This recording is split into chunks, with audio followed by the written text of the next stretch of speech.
welcome back, everybody. Time for another video. Thank you all for being here. Thank you for taking the time and the effort to give it a listen. I hope you enjoy what we're going to talk about today, which is the vinyl tags.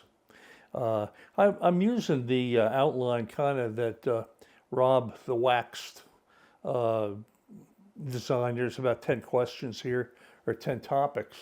I think I'm going to cover most of them. There's a couple I may not, because I'm not conversant in those things. But thank you for being here. If you like what you see, please subscribe, like, and really comment. I love to read your comments. I get some great comments, and I really appreciate you're taking the time. I try to answer all of them. So let's get into this, because there's quite a number of records here to go through. Rob, I think you had some great questions and great topics. So I'll go through mine. There's a pretty diverse group of music I have here to show you. The first topic that Rob came up with was to show a jazz album that I received from another person here in the vinyl community, and I have to go back to Rob. Rob runs a great auction probably about once a month, and his prices are very fair.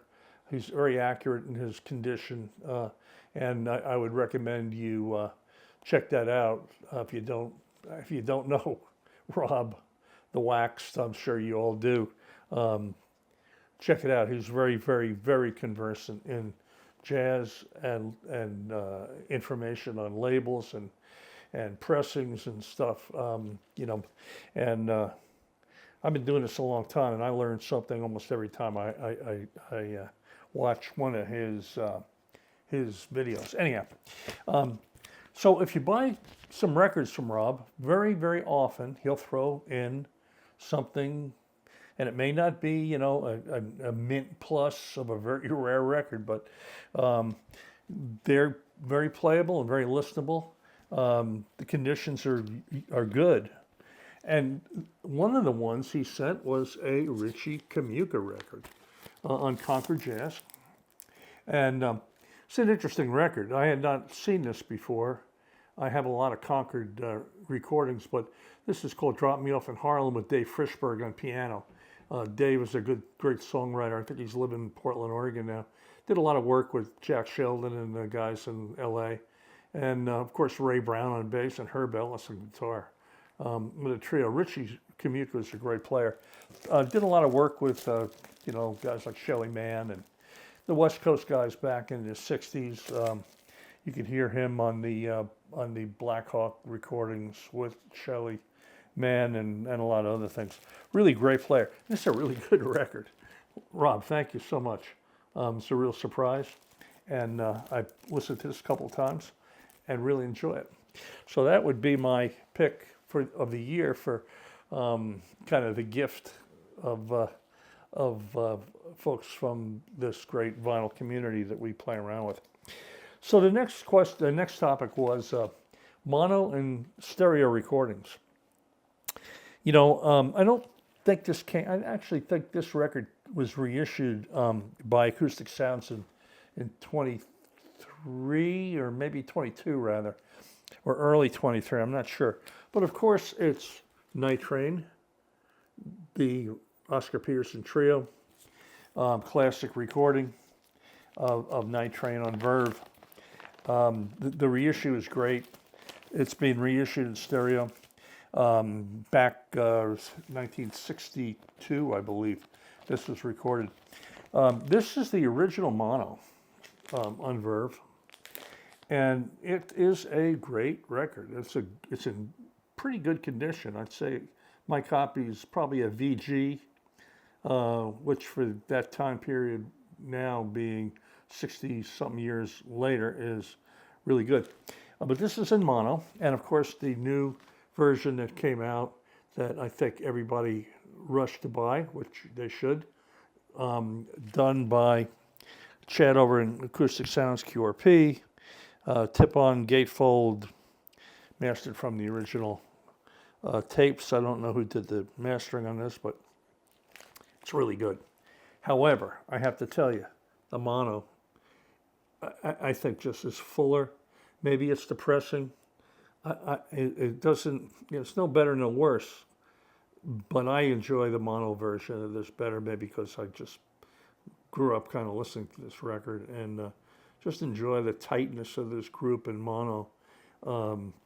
I think that the drums on this, I think Thig Penn's drumming sounds better in mono than it does on here.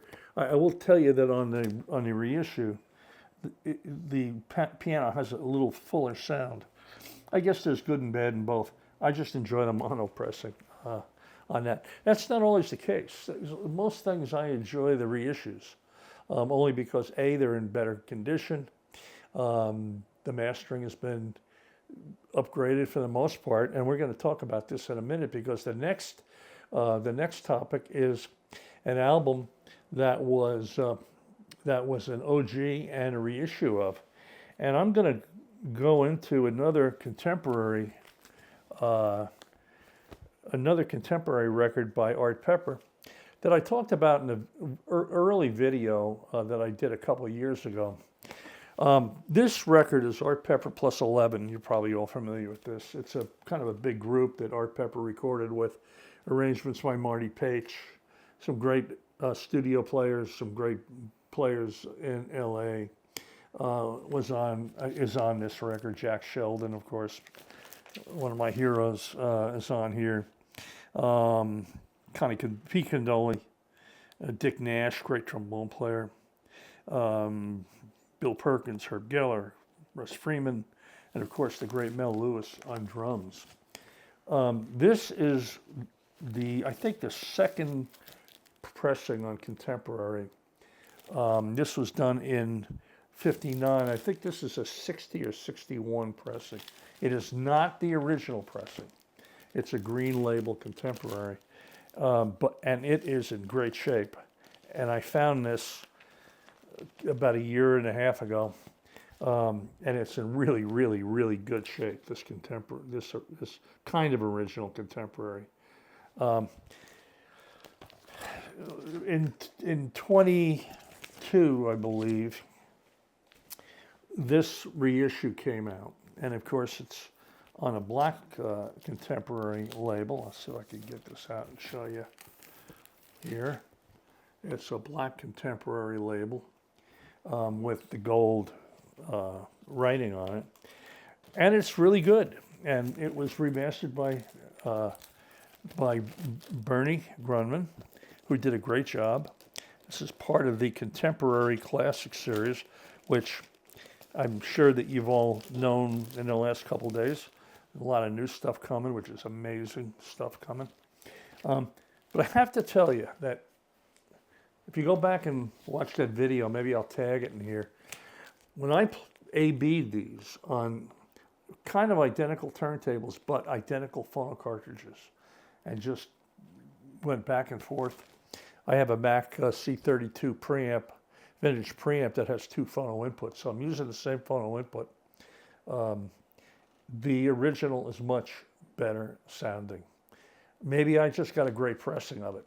Now, if I didn't have the original and I just listened to the reissue, I'd be blown away by it. It's just really, really good.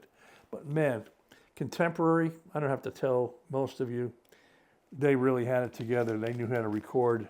Danan and the engineering folks over in Contemporary in California, I mean, they were doing stuff that was unheard of at that time. And but my original sounds better than the reissue. The reissue is amazingly good, but man, the original just pops. The dynamic range is great, and there's a little more clarity on the high end, on the cymbals, on the drums, and the upper registers of the horn players. Maybe I just got one of those crazy good pressings by accident, but it's really good. Great record too, by the way. And the stuff that's coming on Contemporary, check it out either on your favorite dealer. It's listed under Craft, Acoustic Sounds, In Group. All the major people who sell records probably have them listed by now. just check them out. They're going to be great. They are great, and they're going to be really amazing. Next topic here is kind of a interesting topic. It's a private recording, and again, it's a West Coast situation, and it was done again. It's billed as a Jack Sheldon recording, and it's called Jack Sheldon Singular. I hope I get this in the frame. There we go. And it is on Beez, Beez Records, which is a West Coast, I think, a private label. Jack Sheldon, Bill Berry, Mundell Lowe, Dave Frischberg again, Ray Brown, Nick Ceroli on drums. Great group. And interestingly enough, I don't know if you can see this, but all the players on this signed this record. Jack Sheldon signed, Mundell Lowe, Best Wishes, Ray Brown. I don't know if you can see the signatures on there. It's kind of cool. But it's Beez Records, P.O. Box 2135, North Hollywood, California. And doesn't have a date when this was recorded, but I'm guessing that it was back in about 1980, 81 or so. Bill Berry on cornet.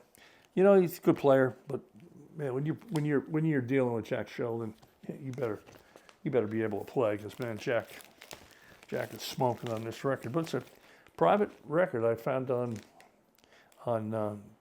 I think I found this on eBay, believe it or not. And I don't buy records on eBay, but I found it there, and I took a chance because I had never seen it before. And it is an excellent record. I got to pick this list up here so I can remember what we're talking about. So let's see what we have next. A record that was shelved in vinyl for many years after its decline. I'm going to skip that. Here's the next topic that Rob came up with was to show a jazz album of a great introduction to free jazz, avant-garde jazz, or spiritual jazz. I can't think of a better record to introduce people to, I guess, what you want to call free jazz or kind of avant-garde jazz. And this was a recording that was originally on Atlantic by the great Ornette Coleman. And it was reissued not long ago, called The Shape of Jazz to Come. And it features Don Cherry on cornet, Charlie Hayden and Billy Higgins. Fills out the rest of the band. There's 2 records on here, and it's just an amazing record. And if you're, I'm not a big free jazz person, but I enjoy this record. I think Charlie Hayden was just a great player and a great group. Ornette Coleman did a lot of things. He played a lot of free jazz, a lot of, very avant-garde jazz, but he also was a great songwriter and was a great interpreter of music. And I would challenge you to either stream this if you don't want to buy it, but try to find this. It's been reissued a couple different ways. Great record. Okay, well, let's go on to the next topic that Rob brought up, which was called Cheap Heat. In other words, I think it's a record that we found that was really reasonable. And boy, I hit the jackpot this year because I found a reissue of Basie Jam, the great Pablo recording, that in and of itself on the original is just amazingly good. But I found the Acoustic Sounds reissue that was done a number of years ago. They're really hard to find. They are a limited number. I've got number 1444 of this on Acoustic Sounds. They did a number of these Pablos, and they did them exceptionally well. Here's the label. It's a little different from the original Pablo label, but it's really, really unbelievable. So I found this in a record store here in Knoxville, Tennessee. And I think I paid about $22 for this record. Don't ask me, but man, when I saw this, I grabbed it quick. And it is clean as a whistle. I would say it's VG plus. So I have to say this was my holy grail find of the year. I have one or two original recordings of this on the original Pablos, and they sound great. This is a step up. Louis Belson on drums. The drums are just amazing on this. The mastering and the quiet vinyl is just amazing. Ray Brown's on this.